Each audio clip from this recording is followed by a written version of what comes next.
एक परम सत्य, वो परम सत्य है मृत्यु। कौन सा सत्य है? संसारी प्राणी को किसी ना किसी दिन मरना तो है। और कौन कहता है कि कुछ भी लेकर के नहीं आए थे, कुछ लेकर के नहीं जाएंगे? कौन कहता? आप लोग कहते ना, क्या लेकर के आए थे, क्या लेकर के जाएंगे, मुट्ठी बांधे आए थे और हाथ पसारे। किसने कहा? अरे बाह्य सामग्री लेकर के भले ही ना आए हों, लेकिन कर्म लेकर के आए थे और कर्म लेकर के जाओगे। संपत्ति कमाने में जो पाप का अर्जन किया है वो कहाँ भूल जाओगे? तो जब पाप आप अपने साथ लेकर के जा रहे हैं, तो हमारे आचार्य महोदय शास्त्र में लिखते हैं कि पुण्य भी, अपनी संपत्ति का दान भी अपने ही हाथों से करके जाओ, ताकि पुण्य भी आपके ही साथ जाए।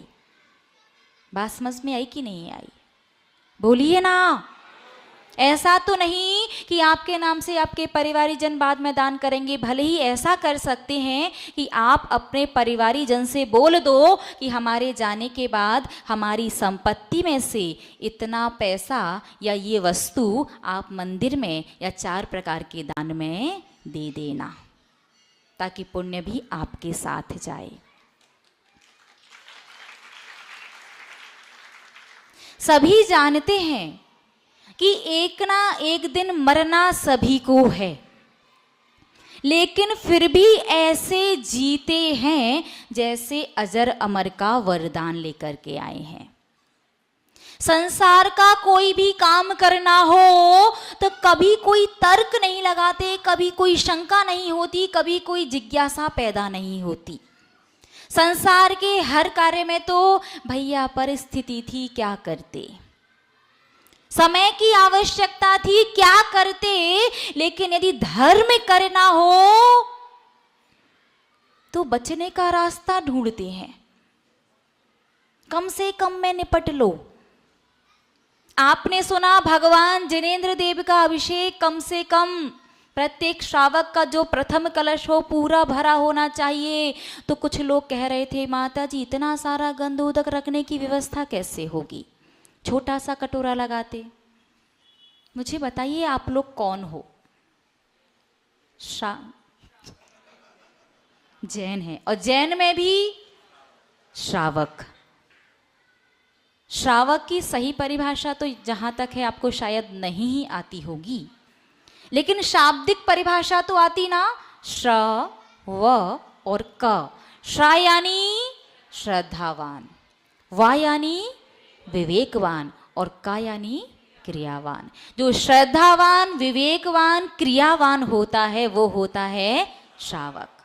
विवेक किसे कहते हैं? विवेक की परिभाषा देखो, हम तो साधु हैं, श्रावक तो आपने कहा ना श्रद्धावान, विवेकवान, क्रियावान, वो श्रावक। विवेक का मतलब ज्ञान अलग चीज है और विवेक अलग।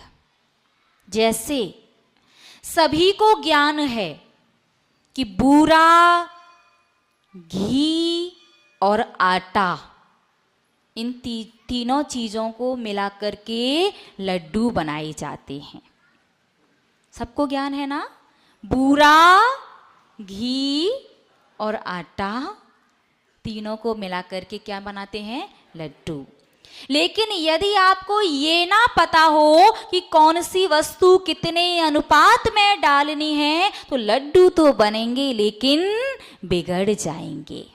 बात समझ में आई ना? बस यही तो आंसर है। ज्ञान का अनुपात विवेक कहलाता है। समझ में आया?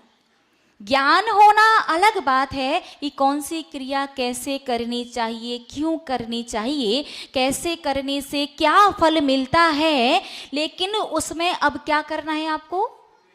विवेक लगाना है, अनुपात बिठाना है। अर्थात यदि गंधोदक निकलने का पात्र छोटा है तो दूसरी जगह आपको बड़े पात्र की व्यवस्था करनी है। जैसे ही छोटा पात्र भरने लगे तो उसमें से लेकर के बड़े पात्र में करते जाना है ताकि गंधोदक ना फैले।